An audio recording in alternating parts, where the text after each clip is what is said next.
Boa noite, amigos telespectadores do programa Fronteiras da Ciência. Estamos entrando sempre aí na sua telinha aos domingos a partir das 7 horas da noite. Claro, e as nossas representações aos sábados às 21 horas. Quem não for da Baixada Santista pode nos assistir também pela internet, basta acessar santaportal.com.br/TV, aí para todo o planeta Terra. Olha, fazia um tempo que ele não vinha aqui no programa, estávamos com saudades dele. Ele que tem uma eloquência muito grande, uma simpatia muito grande, uma facilidade de comunicação e aborda temas importantes, que é um escritor aqui de Santos, já residente há 5 anos em Olinda, lá em Pernambuco, vizinho de Recife, numa cidade muito linda, um monte de subida, um monte de descida, mas é muito bonito, um lugar aprazível. Adeilson Sales, o grande escritor espírita que voltou muito do seu trabalho para o público infanto-juvenil e também para o adulto, mas ele seguiu aí um processo ligado muito à educação, principalmente à educação espiritualizada, que é tão importante hoje para que a gente possa ter aquela convivência em família necessária que está se perdendo não só no Brasil, como em vários países. Bom, então o nosso convidado de hoje, matando a saudade, Adeilson Sales, eu vinha cobrando dele pelo famoso WhatsApp, Adeilson, quando que você vem para cá? Quando que você vem para cá? Até que finalmente ele falou, tô indo para aí, vou descer de avião, São Paulo, lá, e conseguimos uma data com ele. Muito obrigado, viu, Adeilson? Alegria minha, Júlio. Eu vou rapidamente só passar um comunicado, apenas um, preste atenção, que é do Instituto de Terapia Ortomolecular Alberto Santini Filho, que convida você a conhecer a mais moderna técnica de tratamento físico e emocional com oligoelementos, tendo o objetivo de promover de forma simples a recuperação dos distúrbios emocionais, físicos e metabólicos.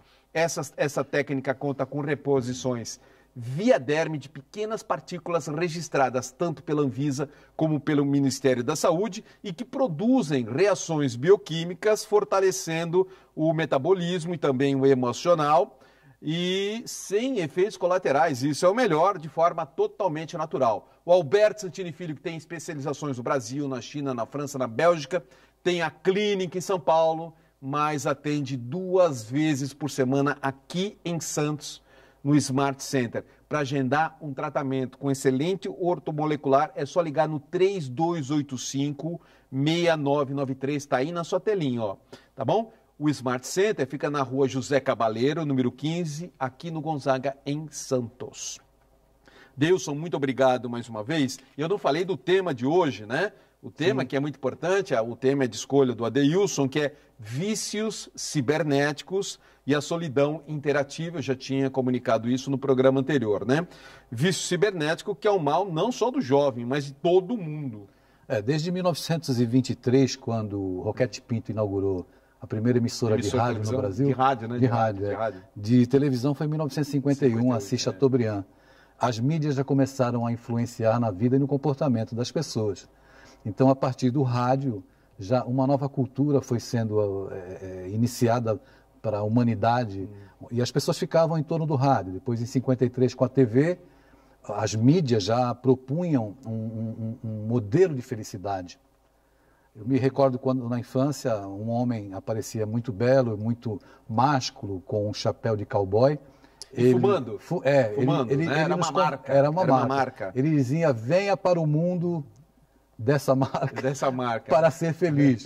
E muita gente foi atrás dessa proposta de felicidade. Está na ponta da língua a marca, né? Fica gravado na gente, né? Fica gravado. Mas é essa a proposta das campanhas de marketing, né? De fazer com que o produto fique fixado no nosso psiquismo. E por comparação, né? Porque a gente vai se envolvendo, porque você quer ser como aquele personagem, é por comparação, você se compara. E até hoje é assim, né? Porque a imagem que se passa é uma imagem de felicidade.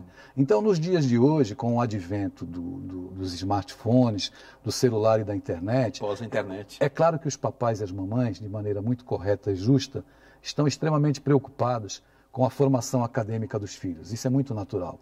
Preocupados também com a violência desses dias que nós vivemos.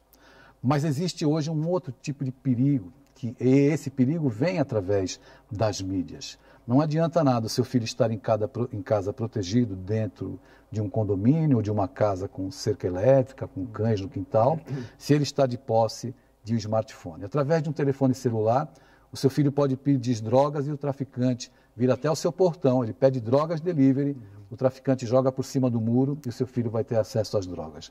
Através de um smartphone, o seu filho pode ter acesso a qualquer conteúdo pornográfico, qualquer página que incite também a prática do suicídio.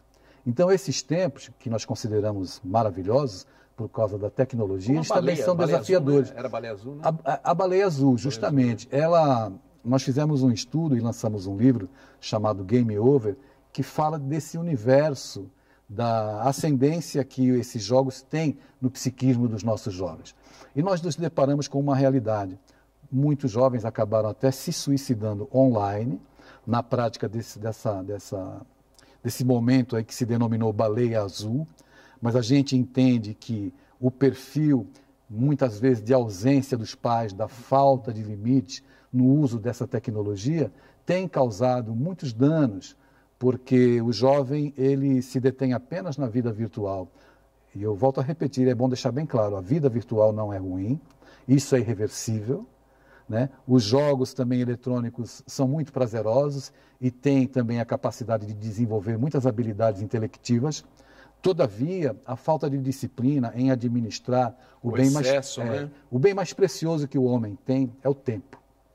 E saber administrar o tempo é que faz uma vida produtiva e mais feliz. Longínqua. Longínqua. E você veja, os nossos jovens hoje, eles estão, infelizmente, sem referências. Deixa eu só tocar, aproveitando, já puxando o gancho que você me falou, eu estava até lendo recentemente um artigo científico, Sim. sério, sobre uma ilha no Japão que é um dos países que tem, um dos lugares do planeta que tem a maior longevidade. Sim. E o que se descobriu era exatamente que aquelas pessoas, aquela ilha, elas sabiam administrar o seu tempo.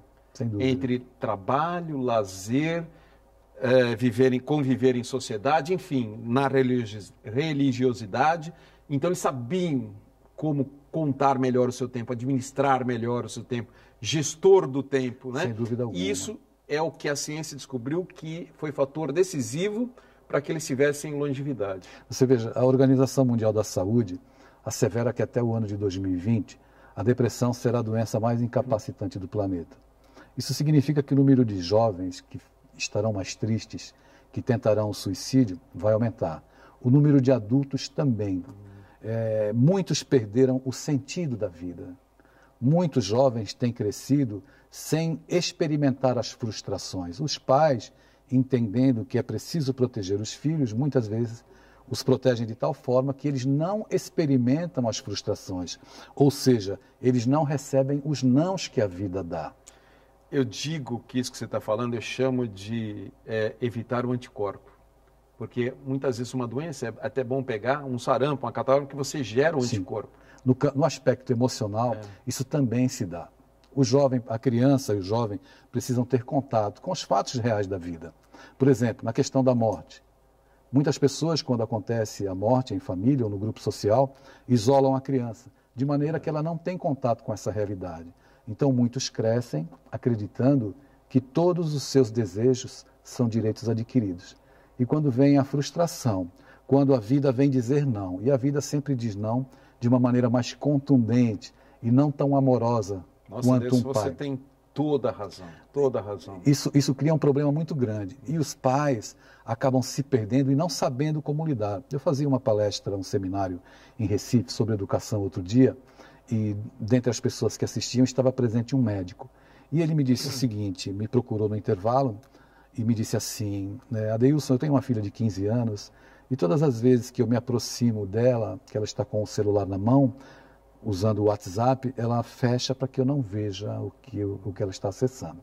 Quando eu me aproximo do computador que ela está utilizando, ela minimiza a página para que eu não tenha acesso e perceba que tipo de realidade ela está acessando, realidade virtual. E ela vira para mim e me diz assim, papai, você não me dá privacidade e eu preciso de privacidade. E ele me disse, o que é que eu faço?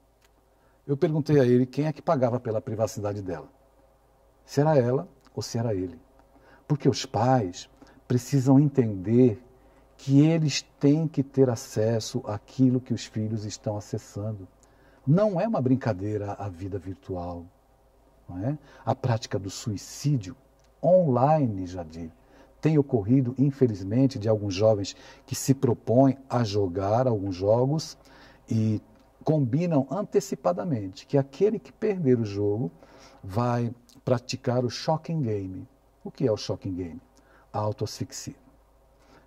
Autoasfixia. Eu estive em uma escola... Enfiando o que? Um saco?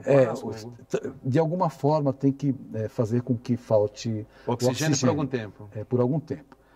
Eu estive em uma escola, em um estado, que eu não vou citar o nome, porque está até sob investigação da Polícia Federal, onde uma garota de 16 anos havia se suicidado 3 meses antes, nessa escola que eu fui fazer a palestra. Chegando lá, eu tomei conhecimento que eu já sabia de casos assim em torno do mundo, mas no caso dela me chamou muito a atenção. Ela já tinha um histórico de falta de disciplina e de tentativa de suicídios anteriores.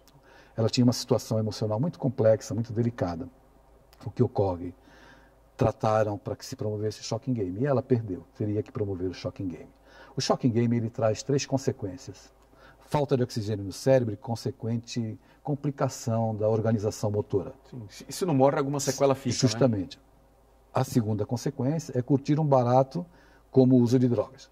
E a terceira consequência é o óbito. No caso dessa menina, isso via webcam, com participantes até de outros países. Como ela não conseguia, sugeriram a ela que ela se utilizasse do fio do mouse. Foi o que ela fez. Em torno do pescoço? Em torno do pescoço. Ela, uma criatura muito frágil emocionalmente, o histórico dela era esse. Já de transtornos emocionais, de fobias emocionais. E ela acabou perecendo, infelizmente, vindo a óbito. Então, esse tipo de situação para os jovens, esses casos, eles acontecem porque o jovem é muito impulsivo. Ele não pensa. Ele é diferente do adulto quando pensa numa questão de suicídio, por exemplo, o adulto tenta elaborar. O jovem vai pelo impulso. E quando ele vai pelo impulso, acontece e não tem mais volta. É sem retorno, né? Sem retorno. É importante ficar claro que os pais precisam estar presentes na vida dos filhos. Alguém pode dizer assim, não, então eu vou ser amigo dos meus filhos a partir de hoje. Os filhos não estão precisando de amigos. Eles têm muitos amigos na escola. Os nossos filhos estão precisando de pais. De pais, né? Pais, de pais, pais que digam não, que imponham limites, mas que participem da vida dos filhos. Isso é fundamental. Você tocou num ponto que eu acho que é importante até a gente reforçar, porque eu mesmo percebo muito isso em situações de pessoas próximas a mim, pais que realmente querem super proteger o filho. Então eles não estão preparados, quando os adultos não estão preparados o suficiente para conviver com as adversidades que possam surgir. E a competitividade do mundo atual. Pois é, exatamente. Então eles se tornam jovens sonhadores e quando a coisa não acontece porque não vai acontecer, não é assim, né? Aí vem a grande frustração. Então esse aspecto que você tocou, eu acho que é fundamental para a gente alertar os pais que têm essa mania de super proteger o filho. Proteger é importante, não pode passar do ponto, né? É importante que a gente apresente para os nossos filhos, eu dizia no início da nossa conversa, que é importante a formação acadêmica. Os nossos filhos precisam ter uma profissão, precisam se formar, prover o próprio sustento e encontrar a felicidade que o sucesso profissional traz. Mas não basta. Existe um outro viés da vida que eu considero o mais importante, que é o viés da espiritualidade, ou seja, de se ter um sentido na vida. Quando você educa o seu filho, a escola fornece a asa da intelectualidade e a família deve oferecer da moralidade para que esse jovem, essa criança, possa amanhã voar em busca dos próprios sonhos através das escolhas conscientes. E que precisa das duas asas. Das duas asas. Veja, Jadir, eu fazia uma pesquisa outro dia e me deparava, né? Qual é o jovem que não gostaria de estudar em Stanford, por exemplo? Ou em Harvard, que é a primeira universidade do mundo, Stanford MIT. É a segunda. Mas jovens que se formam em Harvard também se suicidam. Que se formam em Stanford também se suicidam, que se formam na USP, na Unicamp, na Unisanta, infelizmente. Por quê? Porque falta algo que é um alimento que a materialidade ou a intelectualidade não provém. Existe uma necessidade nossa, que é de dar para os nossos filhos afeto e carinho. Não basta que eles estejam bem vestidos, bem nutridos e estudando numa boa escola. Afeto é algo que não se substitui. Presença da família é algo que não se substitui. Isso está ligado diretamente à formação do caráter, da base emocional, psicológica, para que ele tenha estrutura de enfrentar os reveses da vida. Diante disso, nós precisamos estar atentos para estas questões. E eu me surpreendo, né? Quer dizer, nem me surpreendo mais, quando eu comecei a fazer palestras nas escolas, que eu me deparava com jovens caindo em prantos na minha frente e depois pedindo para vir conversar em particular. Porque eles não falam na frente dos colegas porque têm vergonha. Claro. Eu me deparo com quadros de abuso sexual, eu me deparo com quadros de família, isso? De família, de homoafetividade, e o jovem não sabe administrar aquilo que ele sente, porque isso é algo natural e deve ser respeitado como tal, e muitas vezes ele sofre o bullying dentro de casa, ou a homofobia acontece dentro de casa, e evidentemente que ele ergue um muro. Jovens que se queixam dos pais que os adjetivam pejorativamente ou os comparam com os filhos dos outros. O filho de fulano é melhor do que você, o filho de ciclano é melhor do que você. Todo esse universo, tudo aquilo que a gente fala na frente dos filhos e principalmente tudo que a gente faz na frente dos filhos. É interessante notar, quando um casal briga, eles acreditam que se recolherem no quarto para se comerem, se engalfinharem dentro do quarto, que eles estão isentando os filhos. As crianças, elas têm uma percepção muito apurada. E elas registram na psicosfera da casa todas as influências negativas, influências espirituais, tudo isso compõe o ambiente doméstico. E a criança escuta, ela sente, ela pressente e... Fica na frequência vibracional do ambiente, sem dúvida, Jari, sem dúvida. E isso é muito delicado, né? Com certeza. Agora, o que fazer para os pais que ainda não perceberam isso? Como fazer perceber? Porque às vezes até o jovem acha que seus pais estão agindo errado com eles, mas o jovem não fala com os pais em relação a isso. O que fazer? Não existe uma solução mágica. Nós poderíamos alertar os pais por aquilo que a gente vem testemunhando, pela experiência que a gente vem adquirindo no relacionamento com pais e jovens, que eu alerto sempre os jovens que eles também precisam compreender os pais. A educação, ela é uma via de duas mãos. Normalmente, o educador, ele fala, mas o educador precisa passar e se esforçar para conversar. Quando eu converso, eu passo a descobrir quem é o meu interlocutor.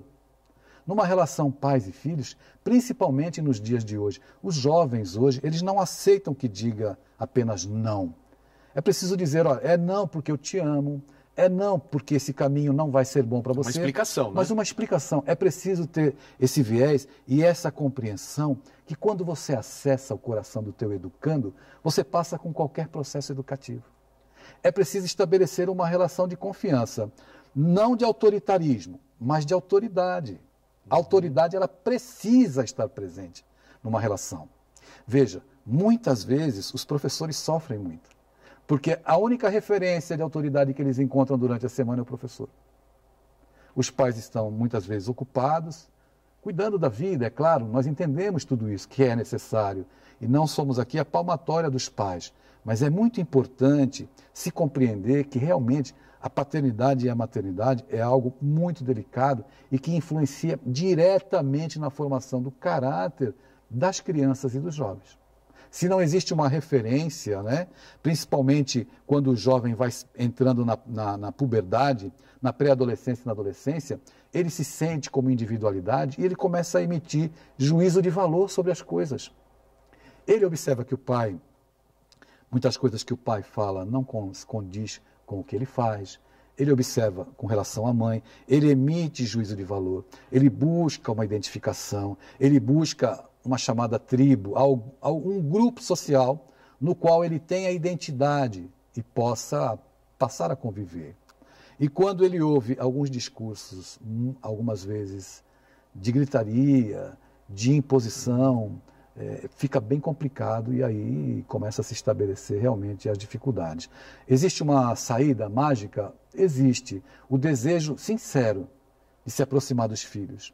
O desejo sincero de participar da vida dos filhos, de se interessar, Existe hoje um fenômeno muito interessante, que são órfãos de pais que estão dentro de casa. Pais que não têm tempo, que acreditam que educar é prover E só. e mais nada. O filho estando satisfeito nas suas necessidades, ele está sendo educado.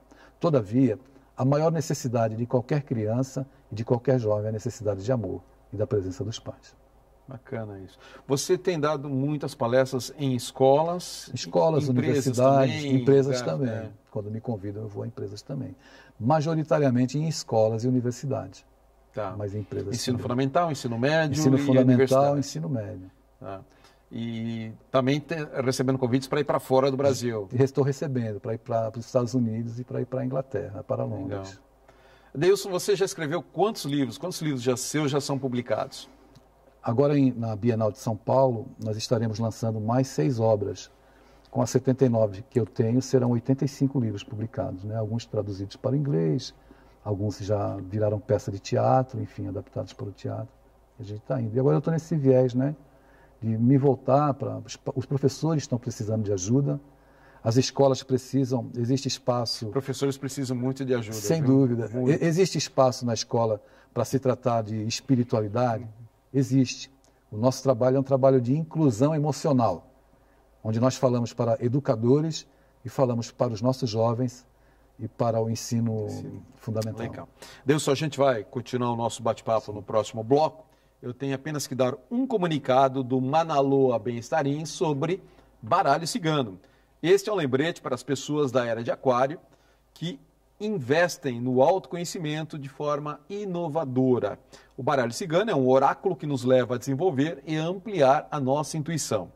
É um conselheiro de eficiência comprovado em assuntos práticos, mas que pode revelar aspectos importantes e profundos em seus significados aparentemente simples, respondendo às suas perguntas de forma específica e também com objetividade. Venha conhecer a magia do baralho cigano e marque o encontro com a Maria Ângela Duarte no Manaloa. Basta ligar no 3222-2278. Ó, 3222-2278.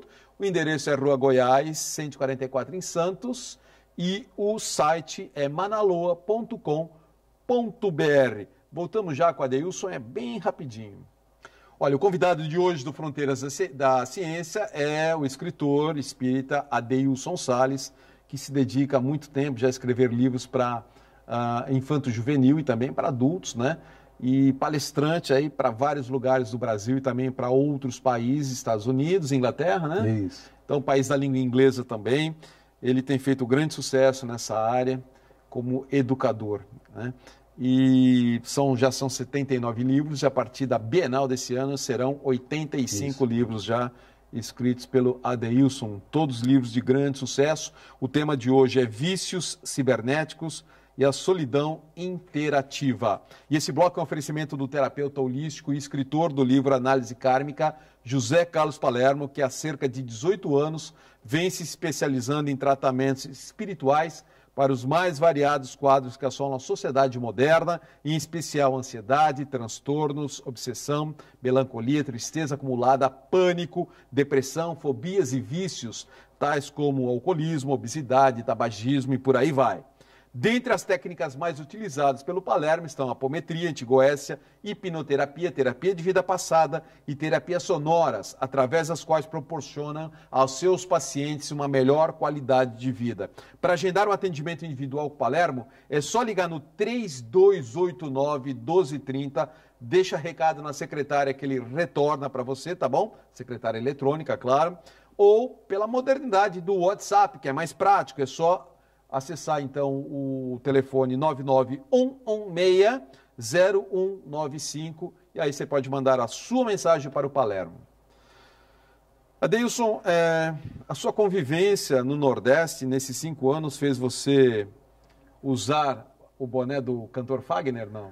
Rapaz, isso é um disfarce por causa do cabelo que caiu, né, Jadir? Na verdade, a depender do evento que eu participe, Se for com jovens, eu costumo usar boné. Ah, é? Esse dá mais sobriedade. Como eu sou bem velho, você falou, deixa eu usar um... Deixa eu usar uma... Não, não é por aí, mas... Ainda bem que você não vê de boina, aquela boina antiga. Assim. Mas eu tenho lá uma coleção lá em casa, né?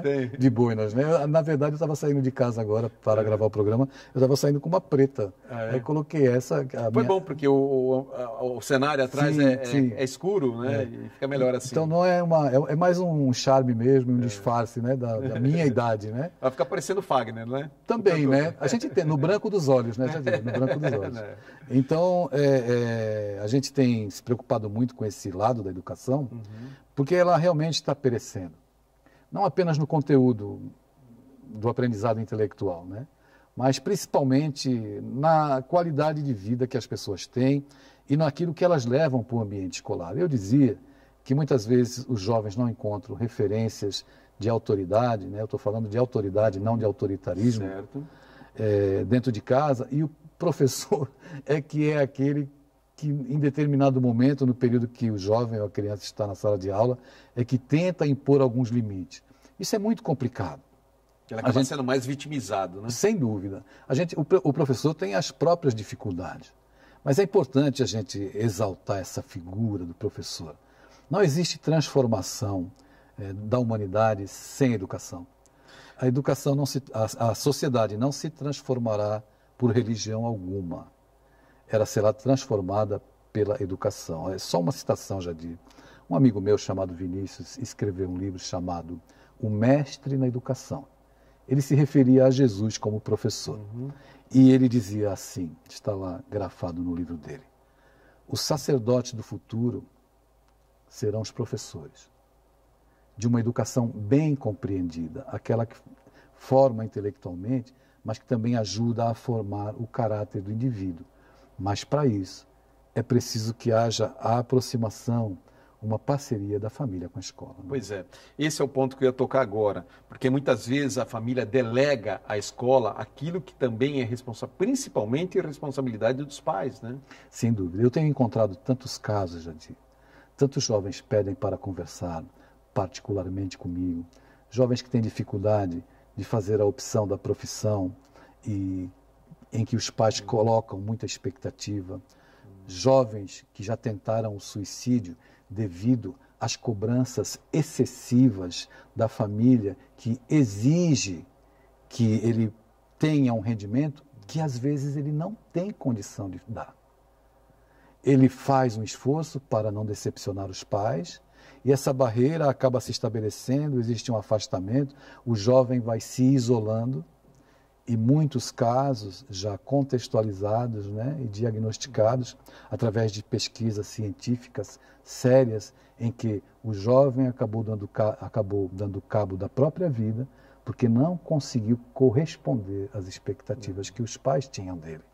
Então, é um terreno muito delicado. Às vezes a gente de fora enxerga isso em relação a... claro que quando a gente está de fora enxerga melhor, né? Fica mais fácil. Fica mais fácil, né? E às vezes a gente enxerga isso em relação a outros pais.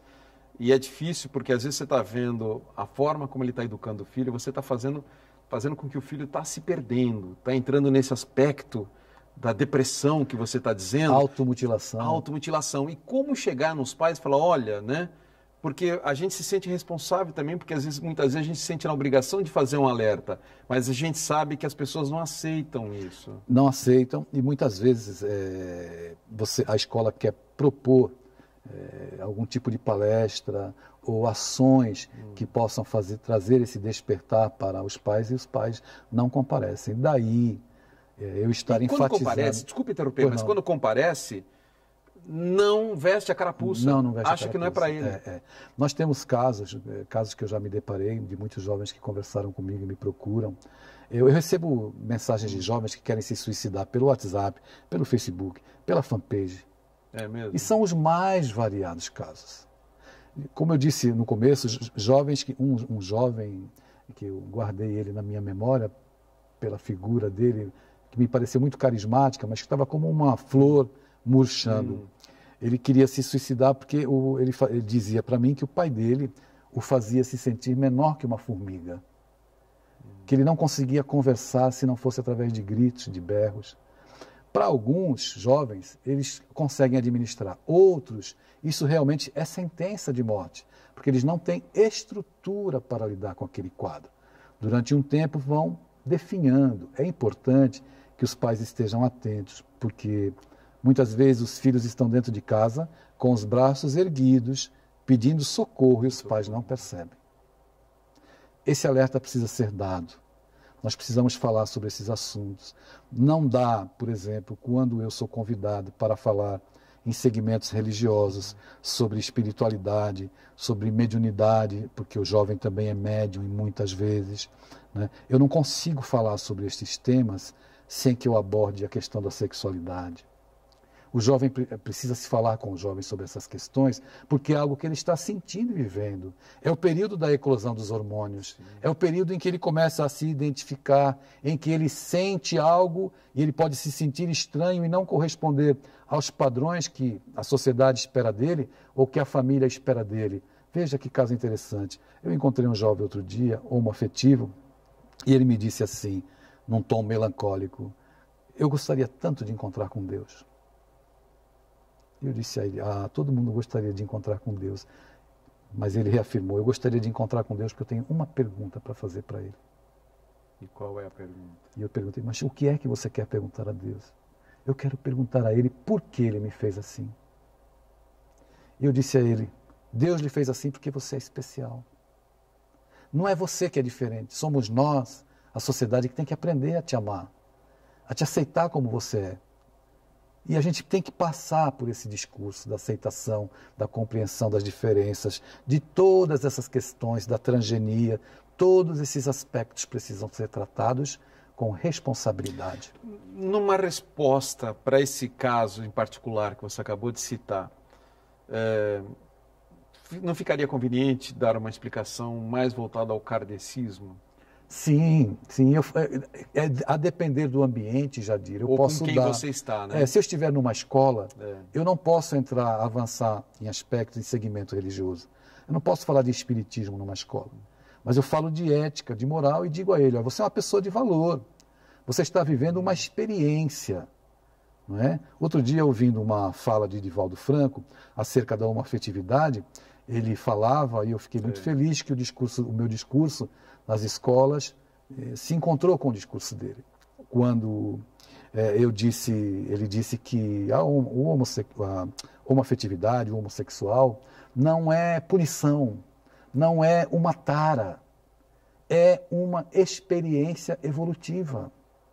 Nós, muitas vezes, não conseguimos compreender e entender as experiências que o nosso semelhante passa, mas nos cabe respeitar as experiências que ele passa.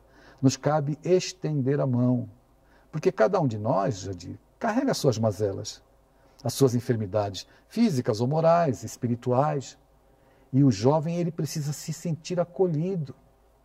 Então, através de uma conversa onde você acolha o jovem, seja qual for o problema.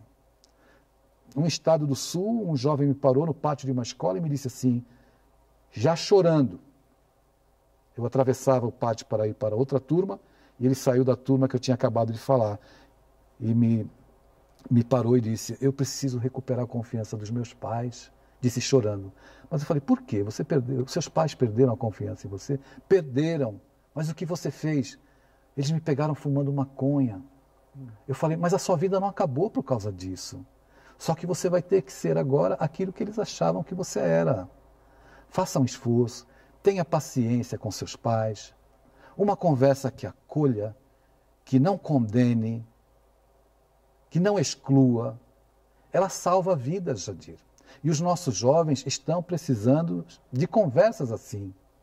Deveriam acontecer na intimidade doméstica, na compreensão de que a família, de fato, é uma oficina, onde criaturas diferentes se reúnem para que nas diferenças elas possam aprender. Adeilson, você acha que no mundo contemporâneo isso está se agravando em relação ao passado? Eu acredito que sim. Eu acredito que sim. Veja, esses estereótipos que a mídia, né? Quem é que não tem acesso a smartphone, a tudo que a mídia oferece hoje? Os estereótipos de felicidade apresentados pela mídia, que vão massacrando o psiquismo dos jovens e também dos adultos, eles formam modelos de comportamentais. De todos nós, né? De todos nós.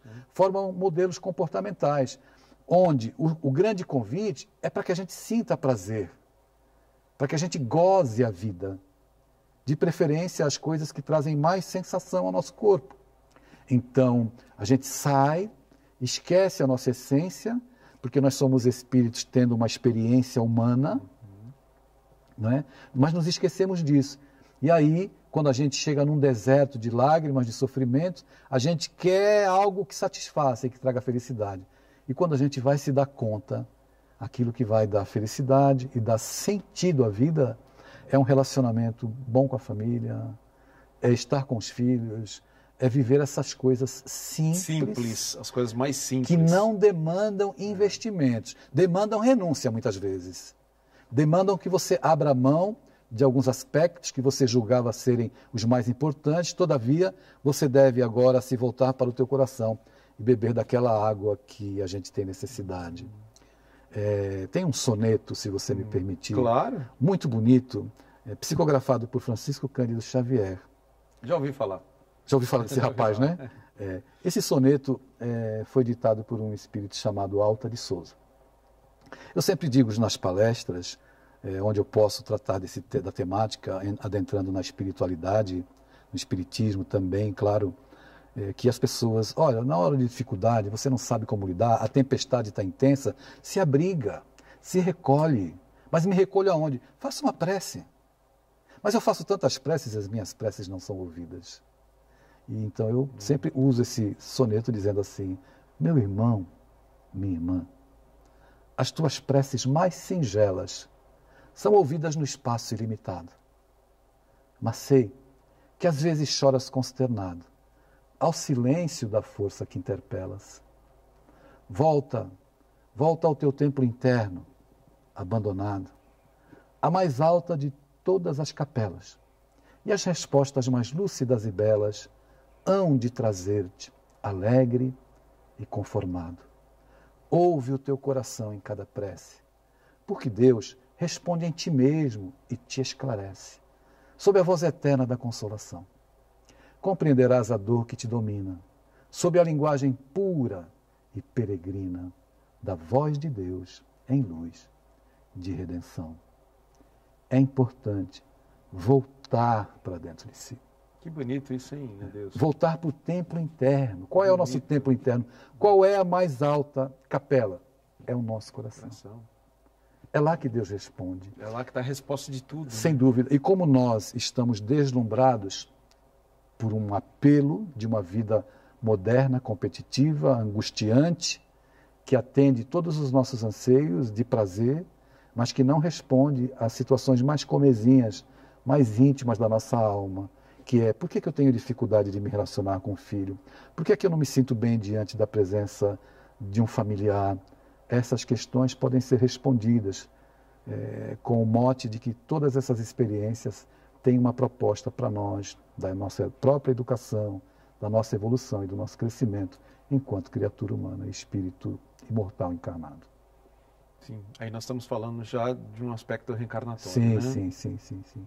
Das experiências que nos unem a todos. Em vivências anteriores. Em vivências, em tudo que nos chega como possibilidade de crescimento. Às vezes a gente não encontra a resposta, olhando para aquele filho, para aquela esposa, para aquele marido, a gente não consegue encontrar o porquê de tanta diversidade comportamental. E, no entanto, a vida nos pede apenas que nós amemos e que nós procuremos aproveitar esses momentos aí de aprendizado, porque nós temos o que buscar uns nos outros, né? Legal, bacana. Isso, você explicando, lendo esse poema psicografado por Chico Xavier, me fez lembrar até acho que foi um filme que eu estava vendo ontem, sim, em que a personagem estava num dilema muito grande, e foi perguntar a um conselheiro, que sempre sabe as respostas, o que ela deveria fazer. Ele olhou para ela e falou de forma simples, a resposta está no seu coração. Sim. Aí você me fez exatamente lembrar isso. Voltar para esse templo interno, né? É isso aí, bacana. Gente, está na hora da agenda do Fronteiras da Ciência. Vou pedir licença ao meu convidado um pouquinho agora, Vou dar 4 comunicados aí para que a gente possa se interagir com alguma coisa aí para, né, animar a vida, alegrar, né, dar sentido à vida. Então são 4 comunicados rápidos e no terceiro bloco eu volto a conversar com o meu convidado, Adeilson Salles. Vou começar então com o terapeuta Darryl Champlin, terapeuta integrativo corpo-mente, que trata dores, depressão, ansiedade, traumas, medos e outros problemas emocionais com a psicoterapia corporal. Essa técnica envolve uma massagem de corpo inteiro que utiliza a reflexologia, acupressão e estimulação eletrônica dos músculos e nervos.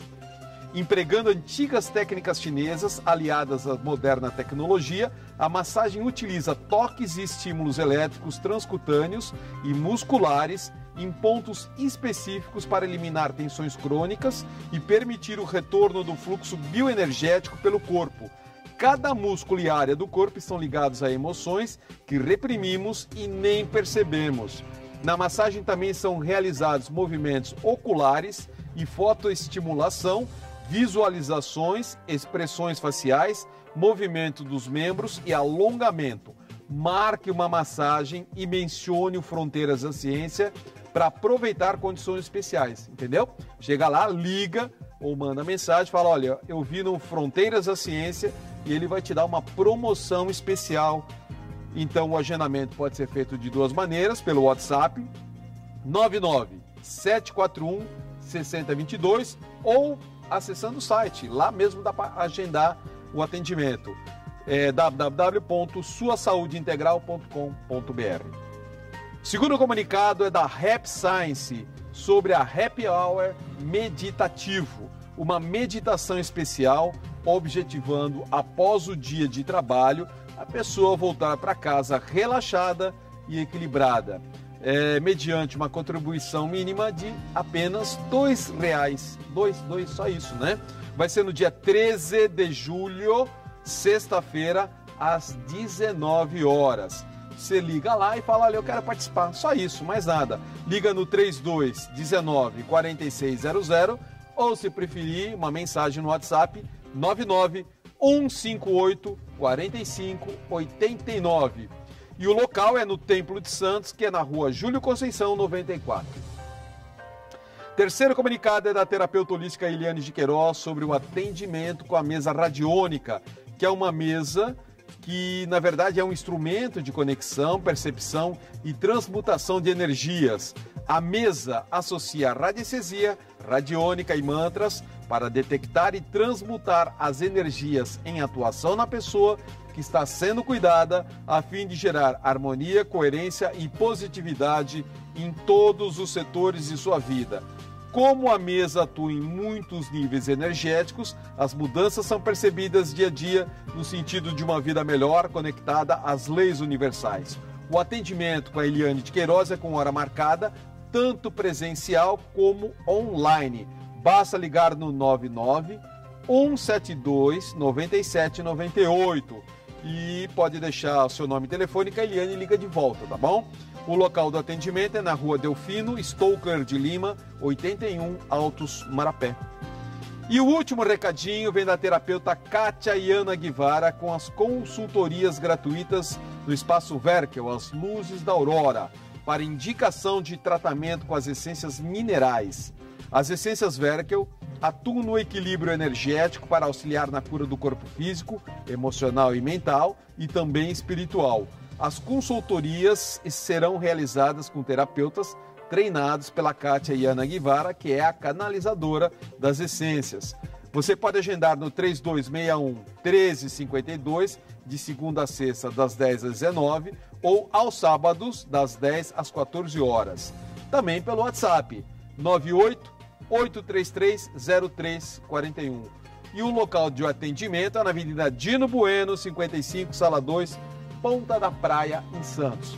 Qualquer observação que você perdeu da nossa agenda do Fronteiras da Ciência, não tem problema, acesse o nosso site fronteirasdaciencia.com.br e depois clique em Agenda da Semana. Voltamos já com o convidado Adeilson Salles. Estamos recebendo hoje o escritor Adeilson Salles, hoje residente em Olinda. Esse bloco oferecimento da loja Merlin conta com grande variedade de incensos e também de pedras naturais enroladas aqui da Baixada Santista. Tem todo tipo de vela que você imagina, de tudo quanto é preço e tamanho. Enorme diversidade de tarôs nacionais e importados, grande variedade de roupas e acessórios, tanto ciganos quanto para a linha da Umbanda, e os melhores livros do ramo esotérico e religioso. Aliás, tudo em produtos esotéricos e religiosos, você encontra pelo melhor preço na loja Merlin, que fica no Gonzaga, na rua Pereira Barreto, número 12, tá bom? Rua Pereira Barreto, número 12, é uma rua que é do lado do Shopping Miramar. Ok, Adeilson, vamos continuar o nosso bate-papo. Eu quero começar esse bloco mostrando um dos seus 79 livros. Dos que já estão publicados. Dos que já estão, né, à venda, evidentemente, serão mais 6... Agora na Bienal. Agora em setembro, né, na Bienal. Agosto. Esse é o Jovem Gladiador, que é a última carta de Paulo. Então, por favor, fale desse livro que nós estamos apresentando. Esse é um livro, é um romance histórico, né, Jadir? Tem alguns elementos históricos e de ficção, onde eu falo também sobre os jovens que viveram nessa época, né? O que será que eles faziam, como é que eles... Você faz um comparativo, não? Faço um comparativo.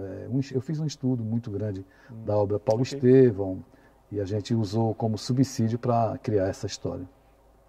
Qual o seu livro hoje campeão de vendas? Jadir, o livro que mais vende meu é um livro de bolso, né, chamado Psyll. Ele não para de vender. É um livro pequeno, vende demais, vende demais. Mas assim, a literatura, como eu escrevo para todos os públicos, né, para crianças, jovens e adultos, então eu tenho alguns livros que vendem bem para jovens, outros para infância. Os livros que foi o seu, né, talvez o carro-chefe, que foi voltado para o público infanto-juvenil, né? Sim. Que isso acompanha já de muitos anos sim. Esse seu trabalho magnífico que você faz. E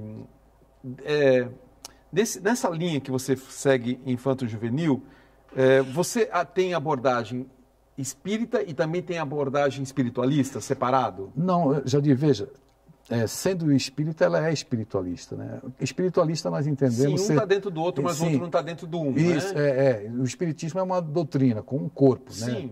Filosófico e tal. Por isso que eu falo. Justamente. Um católico que quer comprar um livro seu, vai ter só dentro da espiritualidade? Vai ter, não, ele encontra. Principalmente esses novos que nós estamos lançando agora, né? Esse romance que eu vou lançar agora se chama O Pai Pródigo. Pródigo. O Pai Pródigo. Que fala de um pai que é religioso e se casa, ele alcança um destaque social na sociedade por causa da religião e tem um filho que ele percebe que o filho é excessivamente delicado, né? Então ele começa a viver um conflito e quer rejeitar o próprio filho por causa dessa condição. É um romance bem interessante, contemporâneo, que trata... na Bienal que você está falando é de São Paulo, de São né? Paulo, agora em agosto. Agosto ou setembro? Agosto. É agosto. Setembro é no Rio de Janeiro. Tá. Um ano é no Rio, outro ano em São Paulo, né? Anos pares em São Paulo, anos ímpares no Rio de Janeiro.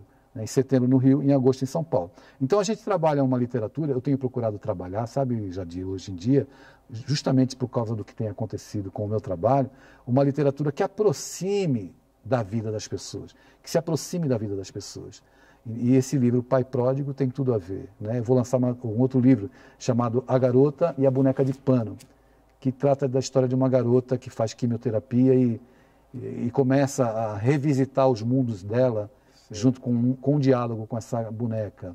Então a gente está trabalhando um livro que vá ao coração das pessoas, que leve espiritualidade para as pessoas, que leve religiosidade sem necessariamente se fixar na religião. A religiosidade é algo que se impõe na vida da gente. Ter religiosidade é ter ética, é ter moral, é ter respeito, é compreender as pessoas, é aceitar as pessoas como elas são. Adeilson, voltando ao caso das suas experiências com os jovens, pois não. Principalmente quando você profere palestras por aí, em vários lugares, e imagina que o público também é muito diferente, porque... Muito diverso. É diverso, né? Sim. Do Sul é uma coisa, do Nordeste é outra. De São Mas Paulo as dores e as misérias são as mesmas. São as mesmas. Mas são jeitos diferentes, né? Sem dúvida.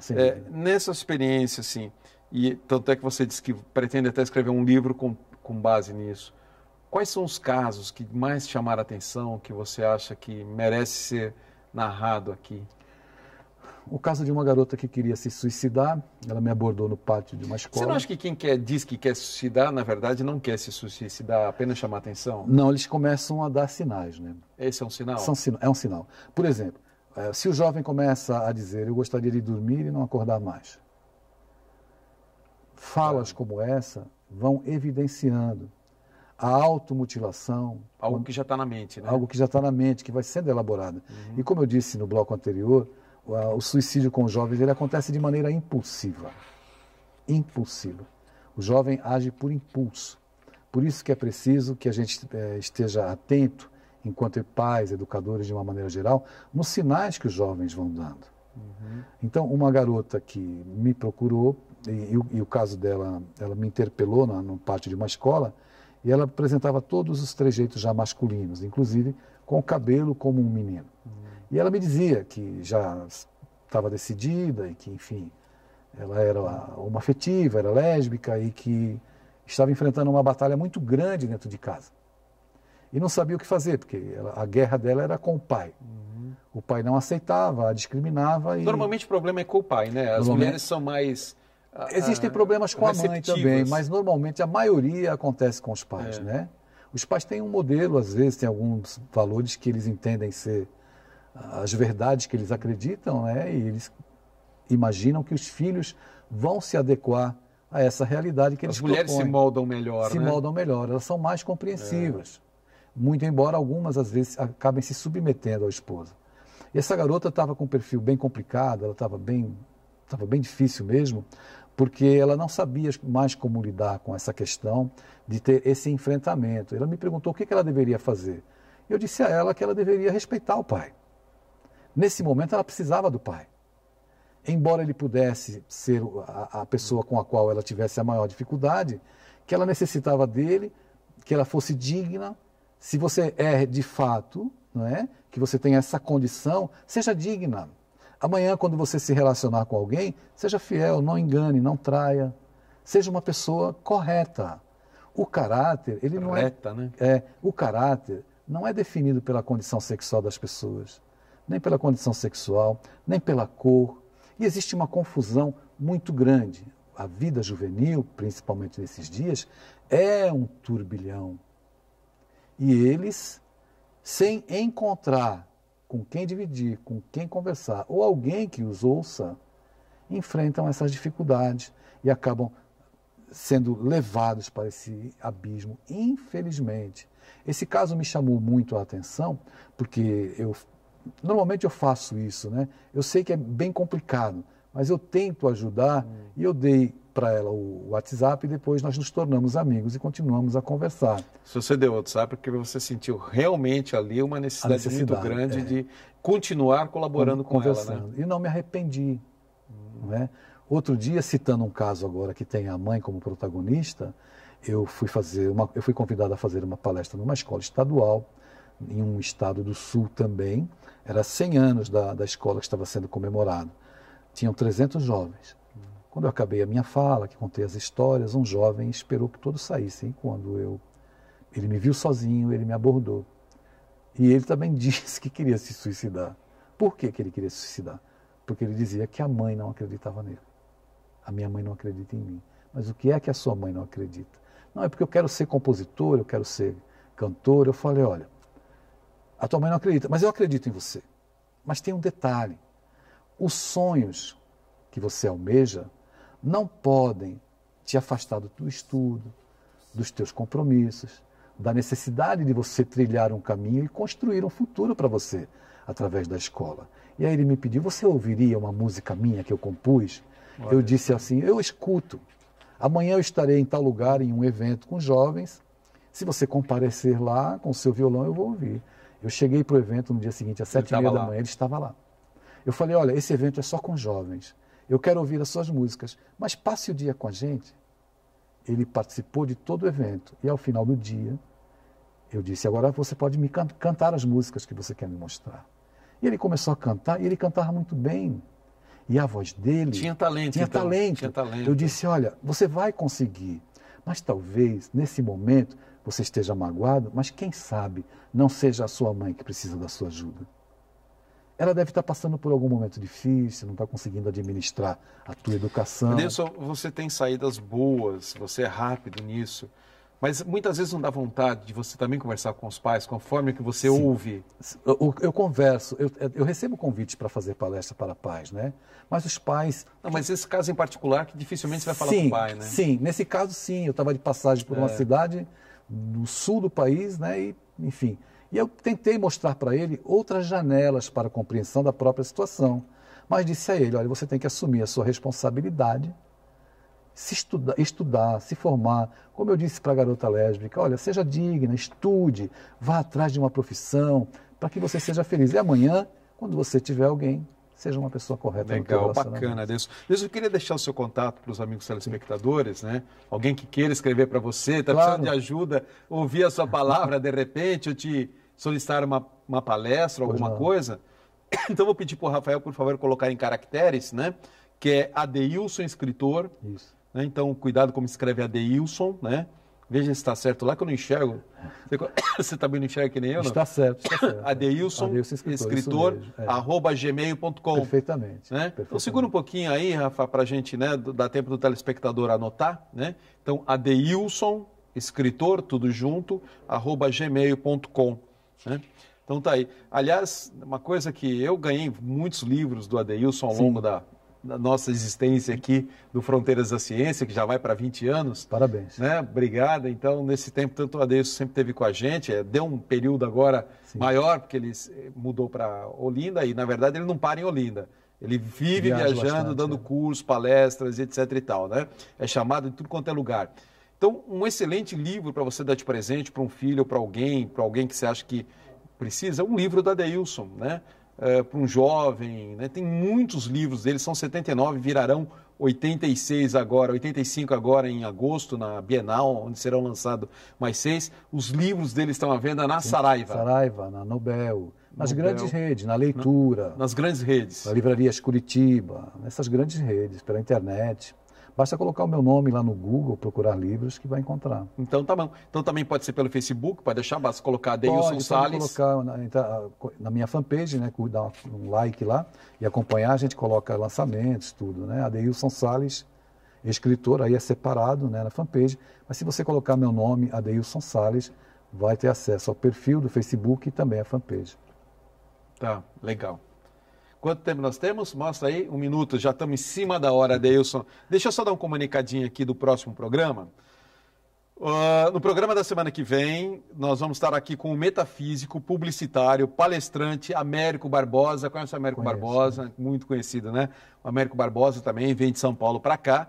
E o tema é 3 nomes sagrados que precisamos pronunciar para mudar os acontecimentos. 3 nomes sagrados. Então está aqui com a gente o Américo Barbosa, uma pessoa muito querida também, e onde ele está leva uma multidão, assim como o meu querido amigo Adeilson Salles, que eu agradeço demais de ter vindo de Olinda para cá, aproveitou algumas atividades que vai fazer aqui no estado de São Paulo, e aproveitou dar um desvio, né? Também para vir no Fronteiras. Com muita alegria. E eu deixo sempre aberto Fronteiras da Ciência para você, porque você traz uma mensagem muito importante para os amigos telespectadores. A sua importância é muito grande, Adeilson. Então, sempre que você vier para cá, me avisa, liga, manda o WhatsApp. Jadir, eu estou indo no mês tal, com antecedência, para que eu possa agendar você aqui no Fronteiras, tá bom? Dessa vez houve até uma conspiração divina, porque não tinha espaço na minha agenda, a não ser naquele período pequenininho que você me deu, tinha lá no meio, até te falei rapidamente. Foi, perfeitamente. E então foi uma coisa divina para você estar aqui no Fronteiras. Muito obrigado a você. Obrigado. Feliz retorno a Olinda. Parabéns pelos 20 anos de Fronteiras. E obrigado. Esses 20 anos você também faz parte do Fronteiras, viu? Obrigado. E a você de casa, muito obrigado pela audiência. Fiquem com Deus. Paz, saúde e prosperidade.